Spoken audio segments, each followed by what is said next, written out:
Hello everyone and a very warm welcome to Ram IAS. This is Arushi here and today I'll be taking up a very important session on Niti Aayog's report on higher education. NITI Aayog ने recently अपनी website पे higher education से related एक report publish करी है that is essentially titled as expanding the quality of higher education through SPUs यानी कि state public universities. तो काफी कॉम्प्रिहेंसिव रिपोर्ट है। 12 थीम्स के अंडर कम से कम 30 पॉलिसी रिकमेंडेशंस इशू किए गए हैं on a short term, medium term and a long term basis, taking into consideration state public universities. अब ये state public universities क्यों इतने important हैं? क्या इसका significant role है हमारे higher education system में? And क्यों ये report publish करी गई है? बहुत ही important और significant है ये news with respect to your mains examination specially, right? Health and education एक इंपॉर्टेंट पार्ट है यूपीएससी के सिलेबस का that falls under GS2. So starting of state public universities मायने इसलिए रखते हैं because of the 1000 something universities in our country we have as many as 490 plus state universities, जिससे कि 40,000 प्लस कॉलेजेस एफिलिएटेड हैं. You all know affiliated colleges का क्या role है. अब स्टेट पब्लिक यूनिवर्सिटीज का सिर्फ नंबर ही नहीं but the number of students that it enrolls is also very high. That is to say कि हमारी कंट्री में हायर एजुकेशन में से टोटल जितने स्टूडेंट्स एनरोल्ड हैं उसका 81% that is roughly around 3.25 crore students state public universities और उनसे जुड़े हुए affiliated colleges में enrolled. That is a very significant number.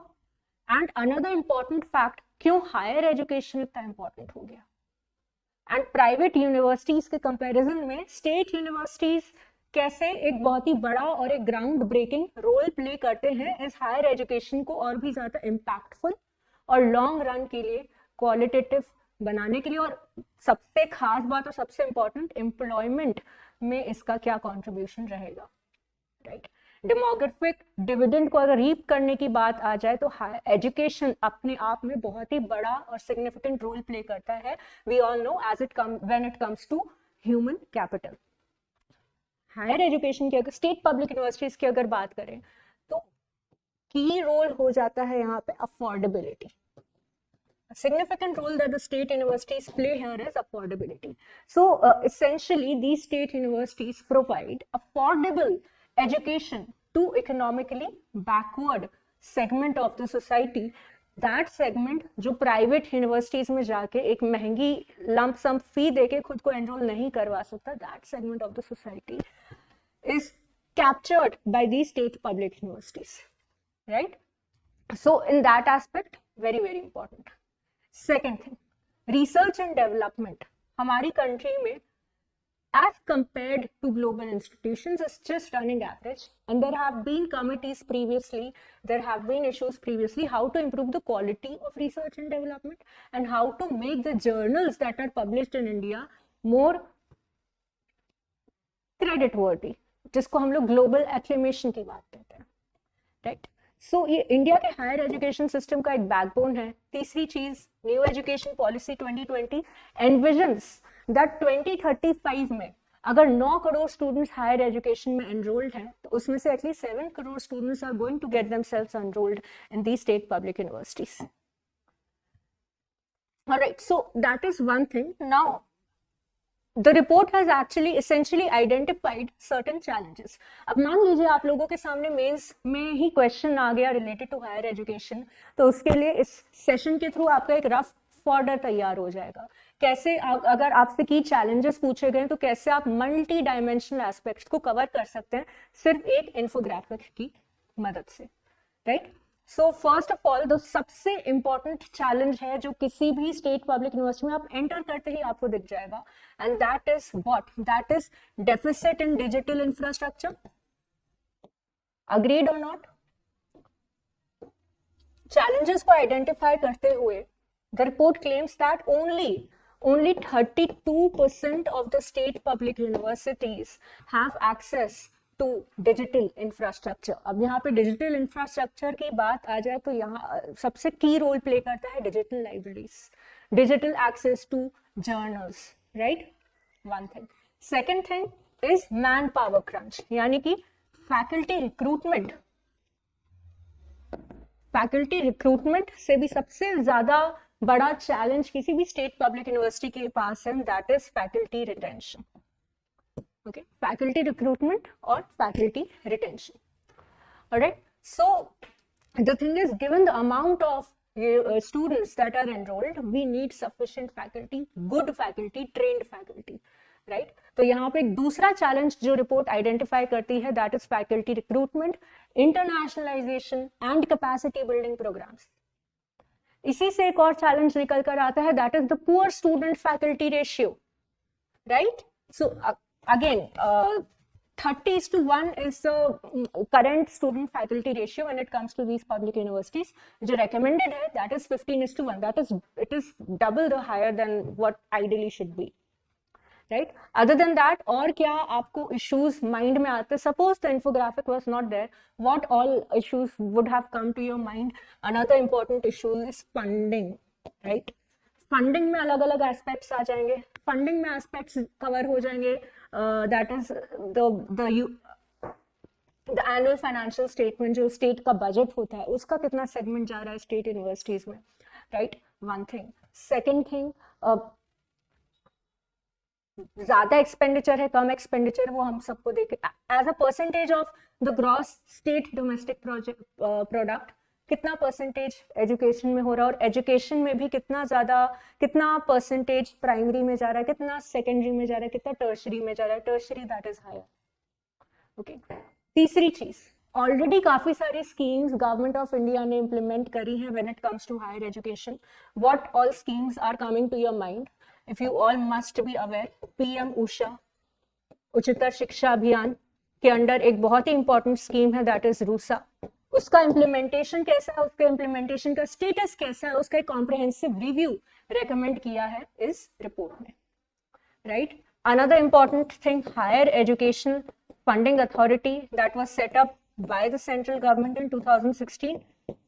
याद करिए, we all already covered this very particular important piece in partnership with Canara Bank, यानी कि हायर एजुकेशन में कम से कम एटलीस्ट 2000 करोड़ की funding with the government of India equity of 1000 crore in partnership with Canara Bank. That was launched in 2000. So these are some existing initiatives, right? Another initiative, very, very important, you can take Institute of Eminence, right? Another important and key initiative, हमारी national rankings, National Institute of Ranking Framework, alright? So already काफी सारे efforts लिए जा रहे हैं, और हम लोग क्या कर सकते हैं, इसको पॉलिसी रिपोर्ट में डिवाइड किया गया है into short term goals, medium term goals that are going to meet the long term vision, right, that are going to meet the long term vision. एक और बहुत इंपॉर्टेंट चैलेंज है related to the overall education system and especially the higher education system, and that is employability. That is course curriculum that meets the industry standards. Okay, तो सबसे बड़ा जो question mark आता है वो ये है that student जो colleges and universities में पढ़ रहे हैं, क्या उनको industry standard level के skills impart करे जा रहे हैं? Will they get employed after getting graduated? That is very important. Okay, तो we all have seen even after graduation and post graduation काफी सारे students को certification courses करने पड़ते हैं in order to get better placement opportunities. So क्यों ना ही existing course curriculum में हम वो सारे skills को enhance कर दें, partnerships forge करें, so that या फिर existing programs में ही हम certification course को include कर दें, so that it leads to skill development, it leads to vocational training, it leads to capacity building, and ultimate जो goal है that is ensuring the employability of the student after graduating from higher education, right? So ये सारे aspects हैं जो important हैं। अब यहाँ पे अगर हम लोग बात करें तो state allocation to the most है, कौन सा state सबसे ज्यादा allocate करता है its funding to higher education? Okay, that is Jammu and Kashmir. Okay, that is Meghalaya. Okay, that is Tripura.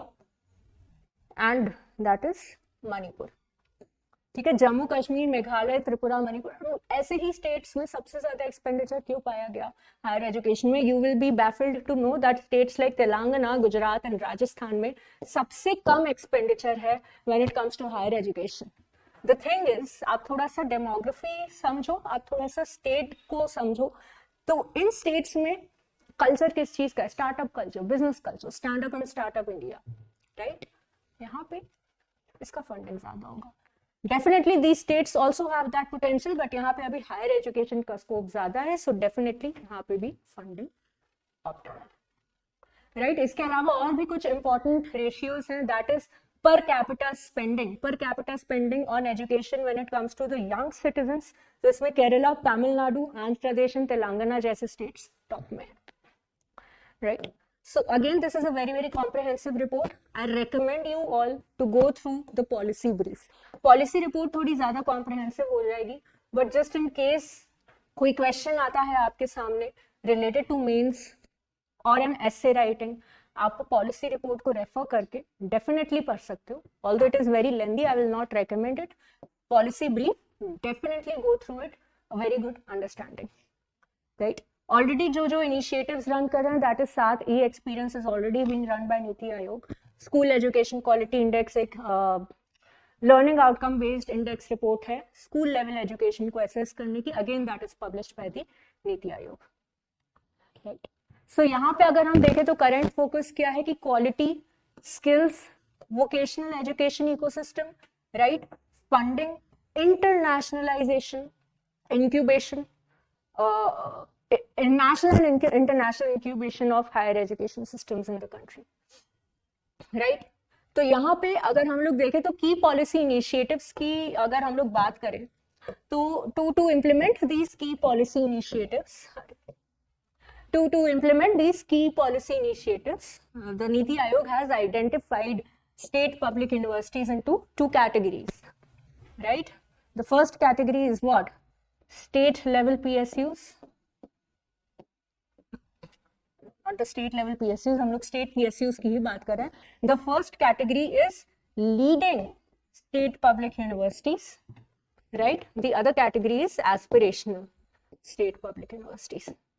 So basically this category has been based on the NIRF ranking, National Institute of Ranking Framework के according जो SPUs का ranking top 50 में आता है, right? Leading वाली वो universities हो गई जो टॉप 50 रैंकिंग में आती है एज पर दी NIRF फ्रेमवर्क। एस्पिरेशनल जो टॉप 50 में इंक्लूडेड नहीं है in the NIRF, these are aspirational, very simple, right? So leading and aspirational SPUs के लिए काफी सारे पैरामीटर्स को आइडेंटिफाई किया गया है।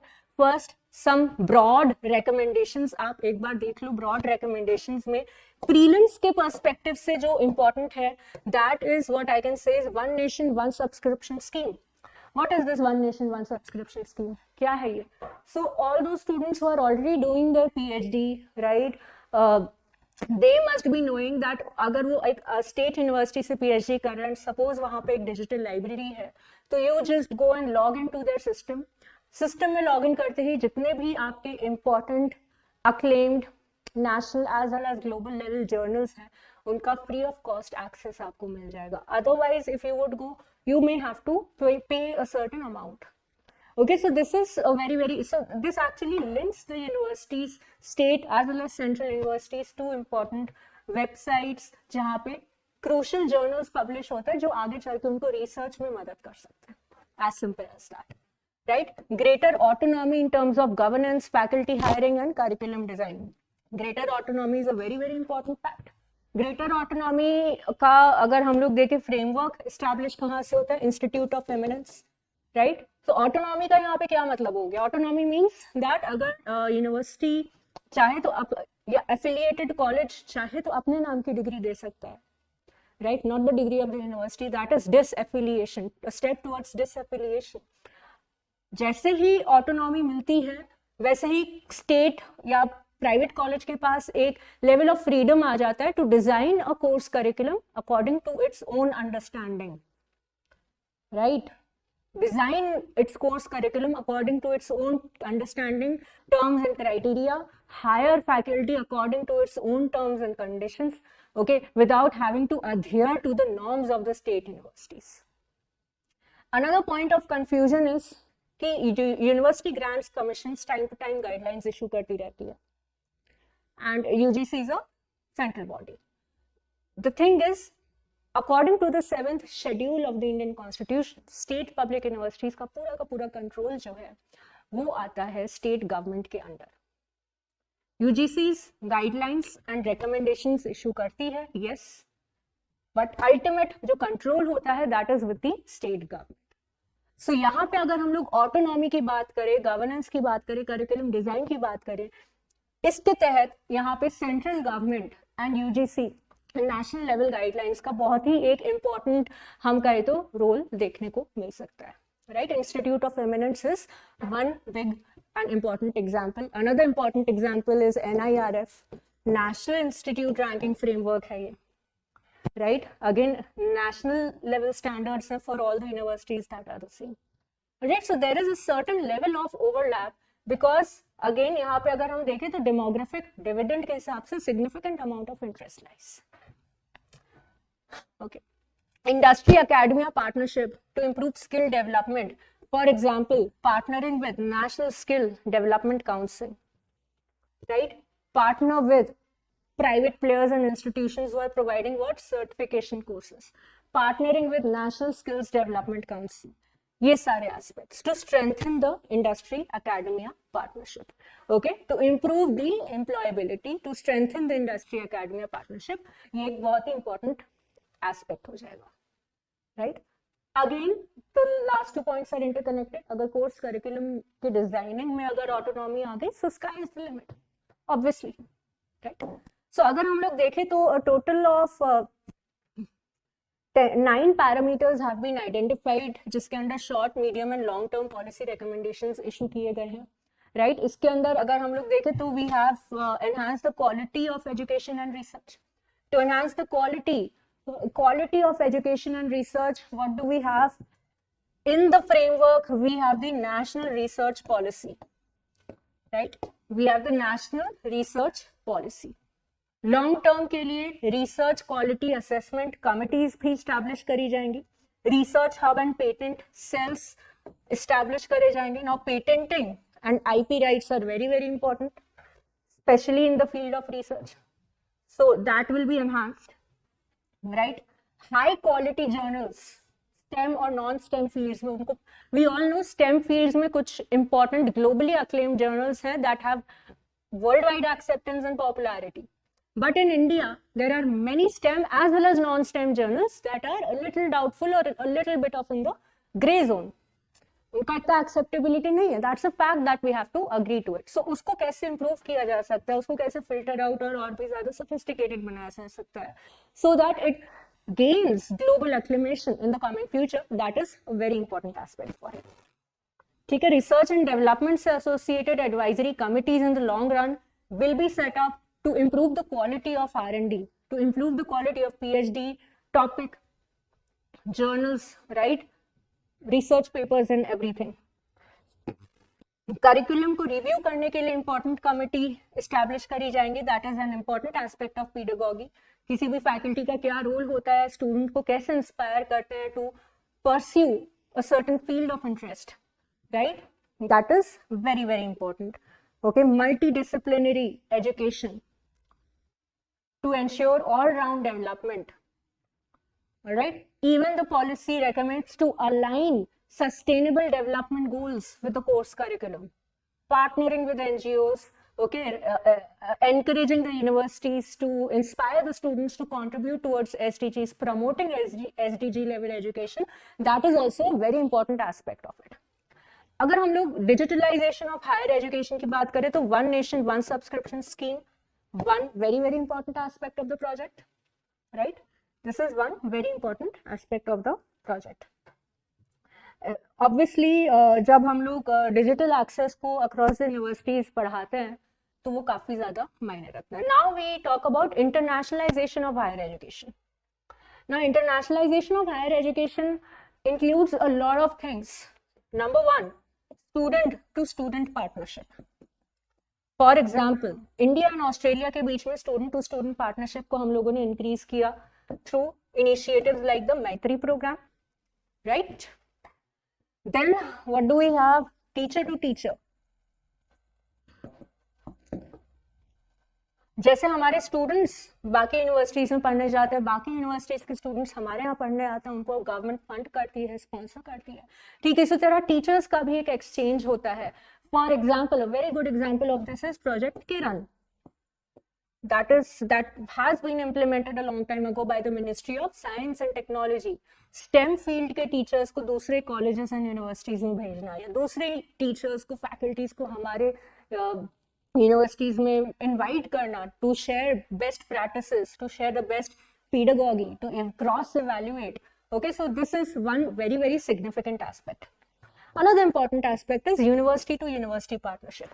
If you remember, a long time ago, UGC had issued guidelines. UGC had issued guidelines that वो universities India में जिनका NIRF ranking is either in the top 100 या फिर Times Higher Education में top 1000 में ranking है, they can partner with international universities on a similar or an equivalent ranking. Right? अब क्योंकि यहाँ पे इंटरनेशनल यूनिवर्सिटीज इंपॉर्टेंट है, तो यहाँ पे सिग्निफिकेंस आता है THE Times Higher Education rankings का या फिर QS ग्लोबल स्टैंडर्ड की रैंकिंग्स का.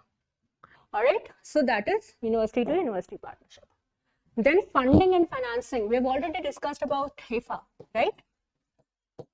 Very important. हम कैसे private sector and international institutions and organizations play a very, very significant role in funding and financing the universities in India. Right? Other over and above what? Over and above what the government is already spending, usko at least the target is to at least increase the overall spending of education, national average, to make it reach at least at 6% of the GDP. Right? State level disparities है, उसको कैसे हम लोग even out कर सकते हैं, ensure कर सकते हैं कि almost हर state में basic minimum percentage of state GDP is going to higher education, besides what is already going to primary and secondary education. All right. Then governance and autonomy. Governance and autonomy, as we have already discussed, इसका अगर foundation देखें या इसको compare करें, Institute of Eminence, the university or the affiliated college, it's basically a step towards disaffiliation. Independent institute है ये, right? It is being ranked by NIRF. It is issuing degree on its own name. अपना खुद का course curriculum design कर रहा है. It does not has to comply with any guidelines. That is independence and autonomy. Faculty recruitment का खुद का criteria है. एग्जाम भी कैसे लेना है, कैसे पास करना है स्टूडेंट को, that is also up to the choice of the institute, right? अब यहाँ पे अगर faculty recruitment and capacity building की बात करें, faculty recruitment is associated with what? Faculty recruitment and capacity building. Again, the criteria is either set by UGC. Universities can follow that, establish their own set standard. Capacity building in the sense, अगर faculty को invite किया जाता है nationally or internationally, so the person should be equipped enough to address any kind of student, right? To develop an overall understanding of the subject domain that the person is handling, right? Employability and industry collaboration, for example, partnering with National Skills Development Council, right? Offering certification courses along with the duration of the degree or the course, right? By partnering with private players. Okay. Strengthening academia and industry collaboration. For example, those who might be pursuing their MBA or banking, they are made to go for an industry visit, right? बाहर से industry experts को हम लोग अपने institutes में invite करते हैं to impart industrial level knowledge, that whatever that you are learning right now, how will it help you after graduating from college, and how will it help you remain and get employed, right? These are the aspects. So ये सिर्फ heading है, इसके अंदर हर एक aspect का short term, medium term goal and long term vision state out किया गया है पॉलिसी ब्रीफ में. So if suppose I am to discuss all of this in detail, it is going to be a really lengthy video. But if we go through the PDF, it will not be as lengthy, right? You can definitely go to the Niti Aayog website, search the name, आपको नीति आयोग की website पे policy brief नाम का document मिल जाएगा. I strongly recommend all of you to just go and underline it or go through it, right? उसके notes बनाने की जरूरत नहीं है, बट एक अंडरस्टैंडिंग डेवलप करने की ज्यादा आवश्यकता है. Alright, so thank you so much for joining me in the session. Till then, take care. See you in the next class. Bye-bye.